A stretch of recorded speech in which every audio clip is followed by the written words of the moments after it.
According to thepowerofpositivity.com, there are some easy steps to positivity. Be grateful, get active, and smile more. Sunni Ingalls, a yoga therapist, is a living example of how positivity and glass-half-full optimism lead to a happier, healthier life. I'm excited for you to meet her, so let's get started. Welcome to the Youthful Older Yogi podcast. I'm MJ Waddell, your yogi host and founder of Share Yoga. I've been practicing, teaching, and loving yoga for over 25 years. I'm an advocate of movement, creativity, and staying healthy in mind and body after 50. And so are my guests. It's never too late to start, and there's a lot of healthy years ahead. So let's start now. Hello, everyone. Thank you so much for tuning in to the Youthful Older Yogi. I have a wonderful guest today. Her name is Sunni Ingalls, and I met Sunni around 2010 in the yoga studio I was teaching at. She was practicing. We've done several things together. We've trained together. We've practiced together. And it's so nice to reconnect with her. She is a yoga therapist with a Master of Science, which we'll get to a little later. And what I've always admired about Sunni is that she has this positive attitude almost all the time. She's consistently positive. I'm a little jealous of that. I'm not really sure how she does it. And, whatever the situation, she always has a smile to share with someone or a kind word and a positive perspective on almost everything. So let me introduce to you Sunni. And Sunni, thank you so much for being here today on the Youthful Older Yogi. Well, thank you for having me. And what kind words. I'm really touched by that. Yeah, I do try to smile a lot, but I don't know that I'm always positive. Yeah, well, none of us are. We're humans. And we're going to get into that, how the title of this episode is called Positive Perspective. And perspective is quite a big part of that. So let's start with a positive question. What happy thought or action is helping you out today? Just spending time with you, spending my afternoon with you, I think is a very positive thing. I always love talking about yoga and yoga therapy. So that in of itself lights me up. Awesome. And okay, so we're going to start with, tell us about how your yoga journey started. So my yoga journey, I'm going to say that I started practicing, 20 to 25 years ago. And really it was all about alleviating pain in my body. I was a runner and I was very tight. So I started with, believe it or not, Rodney Yee's yoga at some point he introduced yoga for athletes, but it was before even that. It was the old VHS tapes. Yeah. And I would go for a run and we'd pop them in. And I always felt better, mostly physical. I was very focused on the physical, though. Mm-hmm. Yeah. I think we all start out with the physical. I started almost 30 years ago. Same thing. I have all those VHS tapes that I just donated to the library. Probably worth something now. They don't even make VHS. Yeah. So I understand that. I think a lot of us start out finding yoga if we're younger, and there's a very physical thing about it. And then later, as we evolve into our practice, decades later, we find out how everything is really united and yoked, especially mental. So mind and body together. I think that's a major, or not a major, just a commonality between yoga practitioners that continue their practice. Let's start with, I think I'm going to switch up a little bit. So you started with yoga and you were a runner. And then what got you interested in teaching? Well, to be honest, I had a major health crisis in 2011, which really shifted my practice. So it went from this very physical practice to more of a spiritual practice. And shortly after that, someone had suggested, hey, how about you do the teacher training because it will deepen your own practice? And I thought anything to deepen my own practice. So I did that and then immediately was offered a job teaching. And as much as I resisted that, I thought, oh, the universe is opening this up for a reason, right? So So I need to follow that. And so I did. And when people, if you're listening, some people that aren't yoga practitioners, and when we say deepen our practice, what we don't really mean we're getting deeper into the poses as far as in a physical sense, but the poses, this is how I interpret it. The poses are really doing what they're supposed to do in our body and then deepening our relationship to our body and mind. I would say that that's very true. Yes. And it was breast cancer. Right. Yes. And that, I'm so sorry that that all happened to you. And now you're doing well, correct? Yes. I am doing well. And we know if we practice yoga, yoga's main aim is to alleviate suffering. Now, you're not going to take one yoga class and I'm suffer free. It's an ongoing process. So I'm curious to hear from that experience from your diagnosis. How did yoga tools help you during that recovery or while you're going through it in the recovery process? That's a great question. They definitely helped. I really give credit to my yoga practice for moving me through treatment. I found there were certain aspects of my practice that were particularly helpful. One was learning how to be present, like that present moment awareness, because that helped me not to worry about like what was next. Because sometimes when you're in that situation, right, you're thinking to yourself, oh, well, what's next? Like, and so that was probably the number one thing. And then the other thing was imagery. So we do a lot of meditating, and sometimes we learn to focus or use our gaze. So it was kind of a spin-off of that, where it was a little more with the imagery that I would use during any sort of treatment, where I would just imagine, like during radiation, I imagined that it was bright white light, or this bright white light that had like hearts that was moving into my system and healing me as it moved in.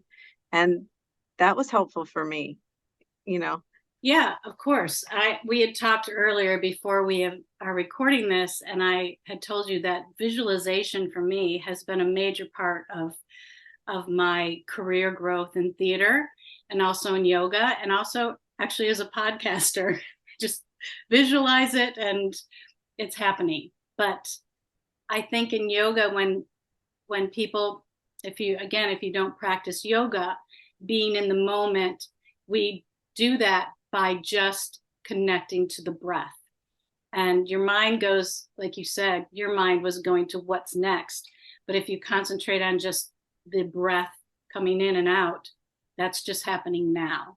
So it's hard to explain for people who don't practice yoga, unless maybe they're an athlete or they have another discipline where they have to be really focused. And visualization, I think in any discipline in life, or what you seek seeks you, and what you believe you receive. So thank you for sharing that. So I'm just glad that you're doing well. And it happened to you though fairly young though, correct? Yes. Yeah, you're yes. fairly young. Well, one more question about that. Since I've told everyone what a positive attitude you are, did that life experience diminish in any way or enhance your positive perspective? That's a great question. I would say it enhanced it, if anything. And, I also feel the outcome was very positive. So that's not lost on me. And that could be in part why, but I really feel that having the ability to focus, the ability to be present, the ability to visualize my health helped me to get to that place. And yeah, I don't. Yeah, you'd said to me earlier when we talked that I think I'd said, oh my gosh, you're always so positive. How do you do that? And do you remember what you said to me? It takes more energy to be negative than it does to be positive. Correct. Yeah. And when you said that, I wrote that immediately. And I'm like, I have to think about that every day. Because isn't it easy just to go right to the negative? Well, especially when you have a diagnosis like that. I mean, please, it's traumatic. So, but that's your mantra there is really helpful. So thank you. All right, now let's talk about your title. You have a Master's of Science in Yoga Therapy. Now, I've interviewed another yoga therapist on this podcast, Caitlin Vitozzi, which is a mutual friend of ours. Yes. But I didn't understand how a Master of Science was attached to the yoga therapy title. So can you explain how the two work together? Sure. So actually, I went back in 2 years of college at an accredited school, Maryland University of Integrative Health, because what I really wanted to know was there's a lot of information out there, right? And there are a lot of things that people say yoga can do. Yoga can make you prettier. Yoga can make you this. It can make you that. And some of those things are true, and some of them not so much. Mm-hmm. So I wanted to know what was the truth, what could help people, and what might harm people or was false advertising, mm-hmm. if you want. And so I wanted something that was evidence-based, and yoga therapy is just that. There are tons of studies on yoga and how it helps with arthritis, how it can help with stress, how it can increase the parasympathetic nervous system and decrease the sympathetic nervous system, regulating ANS. So I wanted to know all that so that when I worked with somebody, whether it was in a class environment or whether it was as a yoga therapist, I wanted to be informed, and then I wanted to help inform the client. And then they can make the decisions that they want that fit them in that moment that are most optimal for their health. So they become the advocates for themselves. They have agency with how they receive the information that you're giving them. Absolutely. So it's a co-created plan of care when you work with them in the yoga therapy context. A mm-hmm. little different than teaching. When I'm teaching, I'm just sharing what I know. Right. But yeah. And I'm sharing, and then we're co-creating in the therapy. Yeah. Oh, and is it in group or individual or both? It can be both, mm-hmm. right? So if I have a number of people that are suffering from the same, maybe low back pain, mm-hmm. I can have that group come together. I will do an evaluation on all of them. And usually I keep it around 4 to 6 people. Mm-hmm. And then we work on that, and we use the tools of yoga, which are so much broader than people realize. A lot of people think, oh, it's just this physical, I'm going to stand, I'm going to do this. Or maybe it's meditation and the physical, but they forget about the breathing, or they don't know they're not informed about the breathing. Yeah. And I think what you said before about how yoga is advertised in our society is so detrimental to what yoga really is. It is. It's very detrimental. All these pictures of mostly white women that are thin, and they're putting their head or, foot back here, whatever it is, or they're in this unattainable pose.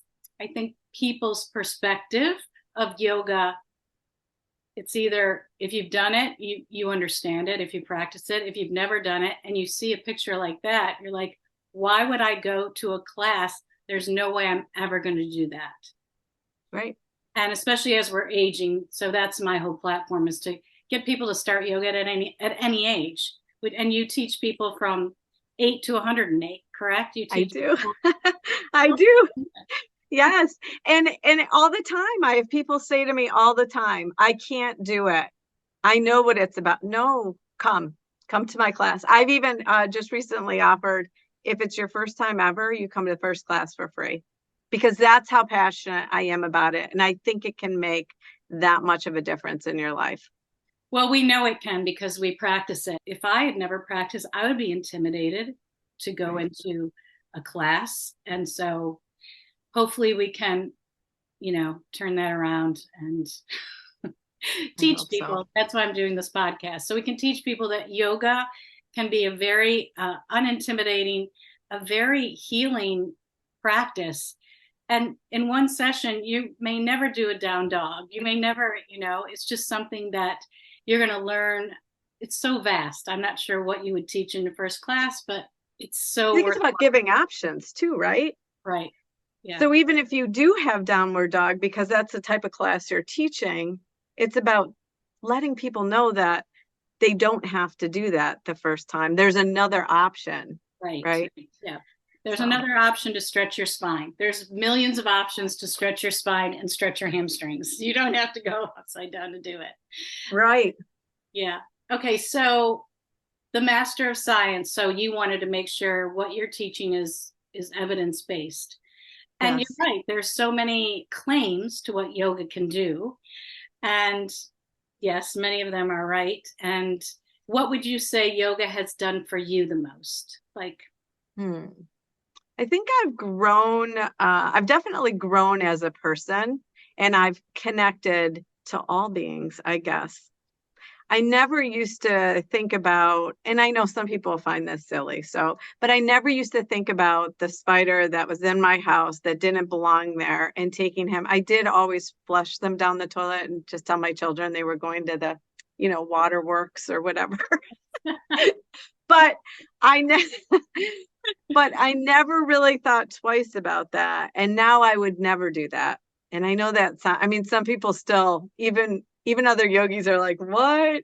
And I'm no, like, I but it's another living. Yeah, it's a himsa, right? Yes. It's the very basis of yoga, non-harm. So why do I need to do that to him? Of course, my husband says, well, if you put him outside and it's 2 degrees, aren't you doing the same thing? I'm like, yeah, but that's where he belongs. Right. And I will, if they're not a spider that looks like it's poisonous or right. or a flying roach or something that I cannot catch because I live in Florida, unfortunately. But I always say, I'm so sorry. I try to make it quick, painless, and yes. So there is at least a little prayer. I'm so sorry, but you're not going to survive here. And I can't catch you to put you outside. So that's that. But yes. Yeah. So that's awesome. Thank you. We also talked about yoga therapy, and you said that they're trying to weave in insurance with yoga. And can you explain a little bit about that? Is it yet, or how does that work? It's definitely in hospitals. It's definitely moving into that direction. So if you're working under a doctor and you incorporate yoga therapy into someone's healthcare in the right environment under a doctor, there is a code for it, I believe, from what I understand. There's a code that can be used.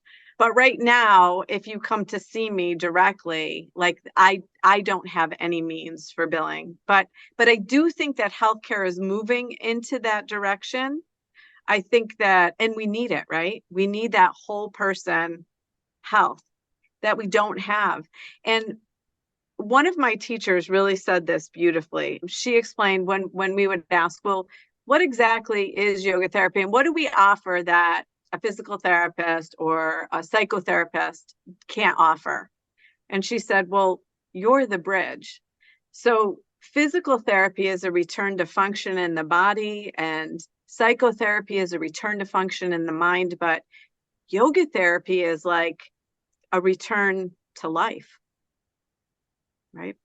It's the whole picture. It's taking what's happening in the physical, what's happening in the mental, and it's bridging that. And it's the thing that when you go to the doctors, they don't do, right? Get on the scale, take this shot, look at this. And there's no, if they do ask, how are you doing? It's very quick. They're looking at their computer. How are you doing? Yeah. Do you really want to know? Because it doesn't seem that way, So, right. Yeah. Yes. And I think also in that situation, you and I had taken a class, a training a few years ago called Yoga as Medicine. Yes. It's by Dr. Timothy McCall. And what it is, it's, say you hurt your shoulder. You're going to go to an urgent care or the ER or a doctor, and they're only going to look at this shoulder. They're not going to look at anything else that goes on in your life, nothing else. Well, in yoga and in life, everything is connected. I'm a tennis player. I play tennis all the time, or I hold a child all the time, or whatever it is. I think I'm understanding your yoga therapy looks at everything, your mental state, your physical state, your patterns, your tendencies, your environment. Is that correct? All of it? Yes, yes. And the objective is to alleviate the suffering that accompanies the shoulder, right?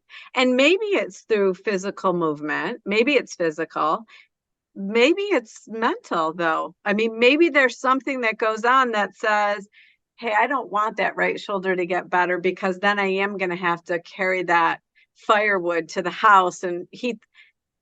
You never know what's happening until you start talking. It's like an onion, right? You start peeling back the layers and you discover, oh, I'm holding, our issues are in our tissues, right? Was it Baptiste that said that? I'm not sure. Somebody said that That's along the way, right. right? Mhm. Yeah. I mean, that may be that it's related to something else that's happened that may or may not be physical, but it's manifesting as physical. Yes, and we've done also work in the chakras, and Yeah. things can manifest if you have a broken heart. Dis-ease can happen in the heart area, or if you have trouble communicating, or you haven't been able to be heard, or been able to speak your piece, or whatever, things can manifest in this area, which is your throat chakra. So it is, and I completely believe in it. I know it because I've been through it, and what yoga teaches you is how to, Caitlin and I talk, befriend your body. So you listen to your body. Your body is your smartest teacher. Absolutely. Yes. Is your Absolutely. smartest teacher. And if people learn how to listen to their body, it can lead to, oh, I need to do something about that. Yes. And that's what yoga teaches you to do through lots of things. But just for an example, say you're going into a forward fold and you have tight hips or hamstring. You're going to have a relationship with your hamstrings the minute you fold over, right? Your hamstrings will be saying, oh, hold up, right? So yes. That's literally in the really kind of basic, how do you start to have a relationship with your body? That's it. You going, oh, and then your mind probably will go, oh, I'm so tight, I'm this, I'm that, and your mind will go to the negative. So with you, Sunny, the positive perspective is, well, thank goodness I have hamstrings. I have two legs. I'm good. So what I'm going to do, I'm just going to breathe and be patient, and eventually my hamstrings will lengthen or strengthen or both, and it will alleviate suffering in the hips. So Yes. I think people don't understand. They hear, oh, it's, yogis, they never suffer. They're always positive. I'm like, are you insane? No, but the only way that you can see the light is with the darkness. Like if there wasn't any darkness, if you didn't have the hamstring screaming, you wouldn't be able to find the positive.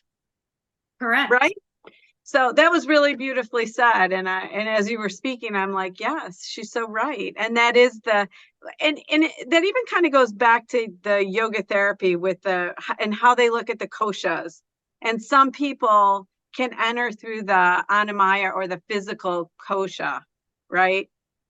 So explain to our listeners what a kosha is if they're not yogis. Well, even a lot of people don't know. Even if they do practice yoga, a lot of people don't know what koshas are. So we believe in yoga that there are 5, and layers is not really the right word, but a lot of times you'll see it depicted as layers in pictures. You'll see these 5 circles around somebody, but they're really the 5 aspects of us, or the 5 parts to our being. And those 5 are our physical, our life force, or our breath sometimes. Yeah. Prana. Yeah. And our mental, our like community, our ability to discern, and then like those things that bring us off. For some people, it's their relationship with God. For others, it's their relationship with nature. Yes. And so we look at those, and a lot of times there's a way, what we would describe as a way into someone. It's the person that says, oh, I feel my hamstrings, but then someone else is not going to feel their hamstrings, but they're going to say, well, I've been thinking all day about my hamstrings. I think there could be something, but they don't feel it. So, and And what you look for in yoga therapy is where is that in? And then you work from there, whether it's, however you can connect with your client. Mm-hmm. And it's after practicing yoga so long and you hear these things, in a class, listen to your body. How do you teach people to listen to your body? These general terms, that's another podcast. Some of these general terms, I'm like, you have to teach people how to listen to their body if they have no connection or know how to listen to their body. So you're right. It could be one person can understand and feel the hamstring, another not so much. So right. So your yoga therapy you'll find where they can most relate. Is that into? Yeah, it's kind of like finding the portal. Like, how do I get in? Yeah. And yes, I would say, and even in a yoga class, I think a really good yoga teacher does just what you said. Like, they might experiment with, see if you can feel this in your body, but then the next class, or maybe even a little while later, what happens if you change your breath? And then you see if that has impacted or shifted anything, or what happens if you think about your hamstrings becoming longer. Right. And sometimes you see it in their body. Yes. Yeah. It's amazing. It's amazing. Even you talking about it, I'm feeling all revved up and positive because I can see you get. I love it.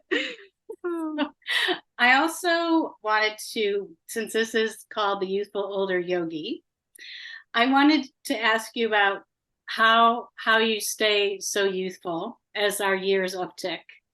And is there any type of, I don't like the word advice, but tips or, I don't know, insights you can share with our listeners about staying youthful? I think it's you being positive, but. Oh, you're so sweet. I think for me, it's staying active. And I think that it doesn't have to be always physically active. It can be mentally active, right? I know some people do crossword puzzles. I definitely don't do that, but you're always learning. Is that what you're? Oh, yes. We did talk about that, right? That is another thing. I love to challenge myself. I love to continue to learn and grow. And I do feel like that keeps me young to a certain extent. Yeah. I mean, think about it. I went back to school just a couple of years ago for a master's. Right. That was no small undertaking. And I do feel that it was in part because I love to learn and I like to grow. Yes. And I think once we stop growing, we stop living, right? Once we stop learning and growing, we stop living? Yeah. Well, there's a term, also another saying in yoga, you grow or you die. Oh, yeah. And literally, if you think about that in nature, and we are part of nature. Wow. Or you die. Yes. And it sounds kind of, stern when you say die. But when I look around and I have encountered older people, much older than us, 80s or 90s, and if they've given up or if something has happened, maybe the loss of a loved one, maybe a trauma, maybe a disease, maybe something, I see it, or loss of a job or loss of a relationship, money, and some people, I don't know if they're able to handle it, but some people give up. I've seen people give up. And once you give up, that's it. Your spirit dies with, because you have no purpose or meaning. Mm-hmm. And I think it's also very difficult. I'm saying this from my perspective. I'm in my 60s. I'm alone. I don't have any support as far as financial. It's not by choice. I would like to have that. But it is very hard to be your own cheerleader unless you're in a, and I don't have children. So it's hard to be your own cheerleader. So I've got a group of friends. We cheer each other on. So there's also this type of community. And this is another reason why I decided to do the podcast, so I could reconnect with my friends like you. I really needed that reconnection in my yoga friends, and just to connect, because I live by myself. I don't have children. I don't have a significant other. I work a lot. I like to work. I like to learn, but I also know I have to be social. It's imperative. And I know at my age, if you're in the same situation, some people are afraid to be social. It's hard to make friends at this age. So it's an interesting part of the journey, I'm finding. That was so beautifully said. As you were speaking, I was thinking about that, the importance of meaning and purpose as well, and community. And that is what yoga is. I mean, yoga does help you with meaning and purpose, and it does help you with community. There's a lot that you said in there. That was really profound. Oh, well, I'm living it. So yeah. Yeah. Easy to talk about, but I'm aware. I think my yoga practice has made me aware. I don't mind being alone. That's not it. But human beings are not meant to be alone. We're meant to be in a community. We're meant to be social. And since the pandemic, so much has changed for me and for people across the globe. And there's so much loneliness, and you're seeing it. It's now they're doing statistics on older people being alone. And unless they have a community, that's why people go to retirement communities and things like that. I'm not there yet, but I could. I'm of the age, but I don't know. So, yeah, so it's kind of, you have to put forth the effort to stay young, I would say. And that's another reason for this podcast. So we can share, how can we stay youthful in body, in mind, and in community. So thank you for that. And my next question is, how do you feel about where you are right now, presently, and how do you envision yourself in future years? I am always happy right where I am. I'll be honest. I mean, do I always want for, yes, absolutely. But I am happy right here because, and I know I've said this before, after going through something as unsettling as a cancer diagnosis, just to be alive and in a moment can bring me a lot of joy in and of itself. That doesn't mean that I don't have dark moments, because I definitely do. However, in the future, I want to continue to learn and to grow. I want to continue to share what I know about yoga. I mean, it is such a beautiful practice. And I want to share the evidence-based information. And I truly want to grow yoga therapy. And I think, I love that you had Caitlin on, because I think it's so important to have, especially in our community, like we have a big yoga community. And I think it's really important to have well-informed yoga therapists, yoga teachers in this community that are able to share good information with the community, good and evidence-based, of course, information. So I see myself continuing that path. I love the one-on-one that I have with clients. I love developing a plan of care and then watching them move through that plan of care and watching as their suffering depletes and just the shift in them. Yeah, it's really beautiful to witness and to share in. So I want to continue that. And then teaching, I love to teach because I think it's how people come to yoga. Oh, somebody said you would allow me to come to your class one time for free. Can I just try it? Absolutely. Right. So, yeah. And how would people get in touch with you? I know you have a website, which we always put in the show notes. And okay, it's called Solitude, which I love, SOUL, Solitude. That is such a great name. Oh, thanks. It's like the attitude of the soul, right? It's amazing. At first I was like, well, I said she could have called it Sunnitude. But Solitude is such an amazing name for it, and you have a great website. So we'll put that in the show notes. For those of you listening, Sunny's she's Rochester based, up in Rochester, New York, but she can also do virtual. So if you're from anywhere, you can still do yoga therapy with Sunny, and I highly recommend her. Highly, highly. This episode, you're welcome. It's the truth. And Sunny, I remember your hesitation to teach.